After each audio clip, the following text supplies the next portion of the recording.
क्या हुआ?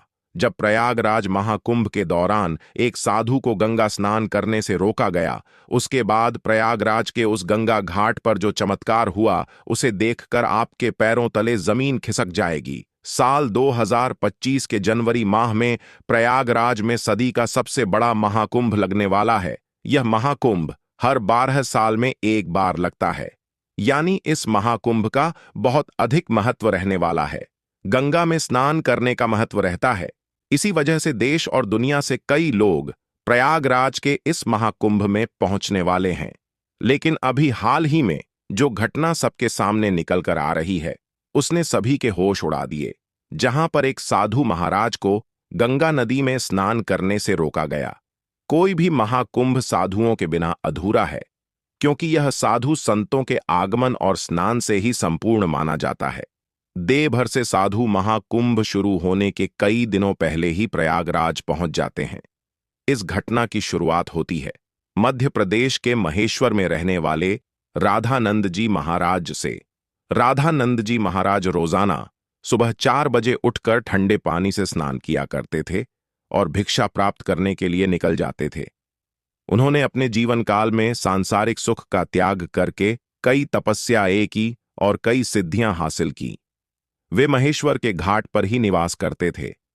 जब उन्हें प्रयागराज महाकुंभ लगने की खबर मिली, तो वे महाकुंभ में जाने के लिए बहुत उत्साहित थे। वे तकरीबन 1 माह पूर्व महाकुंभ में पहुंचना चाहते थे, क्योंकि वे वहीं पर 2 से 3 महीने बिताना चाहते थे। उनका ऐसा कहना था कि महाकुंभ वह पवित्र समय होता है जहां पर देवी देवता स्वयं उस स्थान पर मौजूद होते हैं। वहां पर तप करना, साधना करना, भगवान का ध्यान कर बहुत ज्यादा फलदायी है। अगले दिन सुबह राधानंद जी महाराज जब प्रयागराज पहुंचे तो सुबह के 6:30 बज रहे थे। सुबह सुबह 4 बजे उनका स्नान करने का दैनिक नियम था। उन्होंने सोचा, क्यों ना आज गंगा नदी का पवित्र स्नान किया जाए, और वे प्रयागराज के गंगा घाट पर पहुंच गए। उस स्थान पर गंगा नदी की सफाई का कार्य चल रहा था। राधानंद जी महाराज को यह देखकर बहुत खुशी हुई। जब उन्होंने अपने कपड़े उतारे और गंगा नदी में न करने के लिए आगे बढ़े, तो वहां पर खड़े कुछ नगर निगम के अधिकारियों ने उन्हें रोक दिया। उनका कहना था कि आप अभी स्नान नहीं कर सकते, क्योंकि इस समय साफ सफाई का कार्य चल रहा है। प्रयागराज में रोजाना रात्रि के समय गंगा नदी की साफ सफाई का कार्य किया जाता है, ताकि दिन और शाम के समय यात्रियों को इस कारण कोई मुश्किलें ना हो। राधानंद जी महाराज काफी धैर्यवान थे।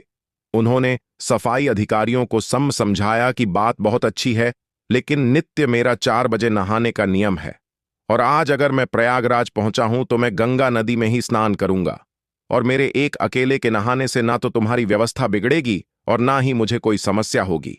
लेकिन वह अधिकारी अचानक से गुस्सा हो गया और उन साधु महाराज से कहने लगा कि आपको इसी समय क्यों नहाना है? अभी पूरा दिन पड़ा हुआ है। क्या यहां पर तुम्हें कोई इंसान नहाता हुआ दिख रहा है?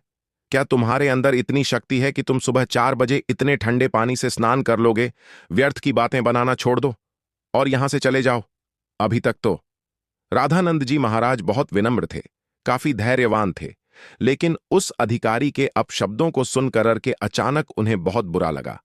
उनका ऐसा मानना था कि गंगा नदी पर किसी का अधिकार नहीं है। यह तो साक्षात भगवान शंकर की जटाओं से निकलती है, जिसके अंदर सभी को अपने पाप धोने का अधिकार है, और उसके लिए कोई निश्चित समय नहीं हो सकता। लेकिन उस समय राधानंद जी महाराज ने उस अधिकारी को कुछ नहीं कहा और सामने घाट पर ध्यान अवस्था में बैठ गए।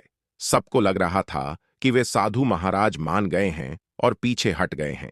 अब जब पुनः गंगा नदी के अंदर साफ सफाई की मशीनों को शुरू किया गया, तो अचानक से एक बहुत बड़ी घटना घट गई। वे सभी मशीनें शुरू होने का नाम ही नहीं ले रही थीं। ऐसा लग रहा था मानो वह जाम हो गई हो या उनके अंदर बहुत सारा कचरा फंस गया हो। अधिकारियों ने मशीन को देखा, परखा और उसके अंदर का सारा कचरा बाहर निकाल दिया। सबको उम्मीद थी कि अब मशीनें कार्य करने लगेगी, लेकिन फिर जब मशीन शुरू की गई तो कोई भी मशीन चालू होने को तैयार ही नहीं थी। सभी अधिकारी बहुत हैरान थे, किसी की भी समझ नहीं आ रहा था।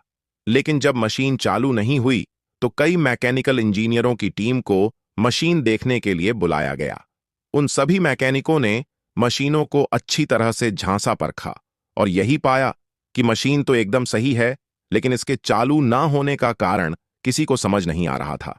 राधानंद जी महाराज अभी भी उसी घाट पर ध्यान अवस्था में बैठे हुए थे। गंगा नदी का साफ सफाई का कार्य उस दिन रुका हुआ था। सभी लोग बहुत हैरान थे।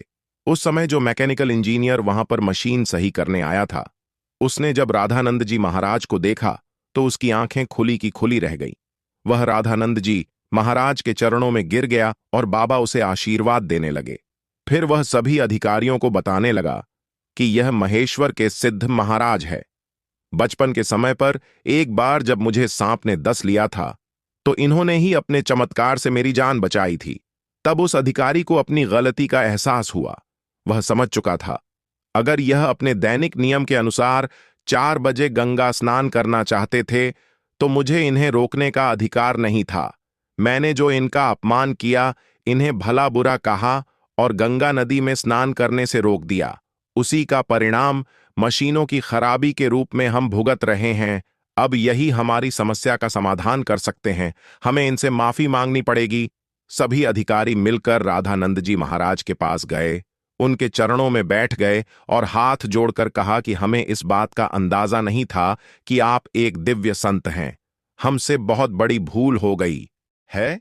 हमें आपको स्नान करने से नहीं रोकना चाहिए था। राधानंद जी महाराज अभी भी बहुत विनम्र थे। उन्होंने अधिकारियों से कहा कि यह जरूरी नहीं है कि कोई संत चमत्कारी खोखे तभी ही उसे गंगा नदी में स्नान की अनुमति दी जाए। गंगा नदी के ऊपर साधु संतों का सबसे पहला अधिकार है। सभी अधिकारियों ने उनसे हाथ जोड़कर कहा, अब आप गंगा नदी में स्नान कर सकते हैं। हम आपसे बहुत माफी चाहते हैं। राधानंद जी महाराज समझ चुके थे कि सभी अधिकारियों को उनकी गलती का एहसास हो गया है। उनका अभिमान दूर हो गया है। उन्होंने विनम्रतापूर्वक उन अधिकारियों से कहा कि तुम चिंता क्यों करते हो? अभी समय कहां बीता है? जरा अपनी घड़ी में समय तो देखो, आखिर क्या बजे हैं?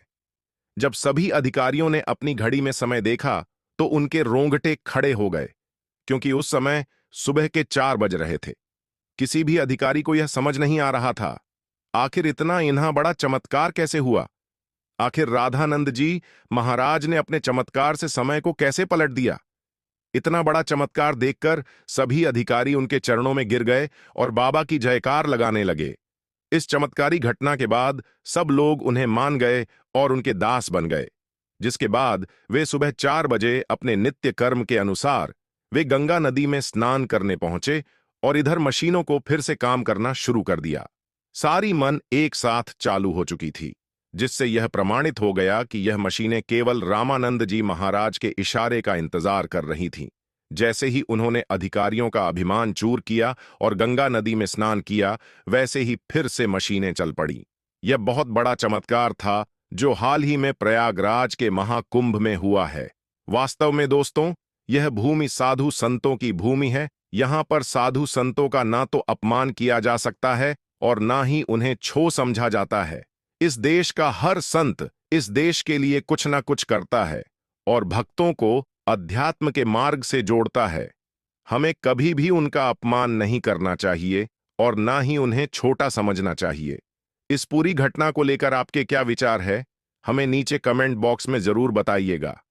अगर वीडियो आपको पसंद आई हो तो लाइक जरूर करें। साथ ही चैनल को सब्सक्राइब करके बेल आइकॉन को प्रेस कर लें। हर महादेव।